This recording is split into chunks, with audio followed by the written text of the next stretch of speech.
Bangladesh premier লিগে Sylhet strikers ফ্র্যাঞ্চাইজিতে যোগ দিলেন Caribbean cricketer Rahkeem Cornwall. ১৪০ KG ওজনের এই বিশাল ক্রিকেটারের ঢাকায় আগমনে সৃষ্টি হয়েছে বেশ আলোড়ন।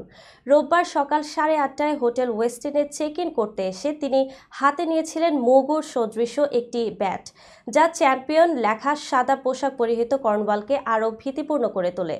সিলেট স্ট্রাইকার্স তাদের অফিসিয়াল ফেসবুক পেজে একটি মজার রিলস পোস্ট করেছে, যেখানে ক্যাপশন দেওয়া হয়েছে, তৈরি থাকুন ভয়ঙ্কর এক তুফানের জন্য। কর্নওয়াল সিলেটে যোগ দেওয়ার সঙ্গে সঙ্গে ফ্র্যাঞ্চাইজিটি আরও কয়েকজন বিদেশি ক্রিকেটারকে অন্তর্ভুক্ত করেছে, যেমন পল স্টার্লিং, সামিউল্লাহ শেনওয়ারি ও রিস টপলি। বাংলাদেশি ক্রিকেটারদের মধ্যে রয়েছেন জাকের আলী অনিক, তানজিম হাসান সাকিব, জাকির হাসান ও আরাফাত সানি।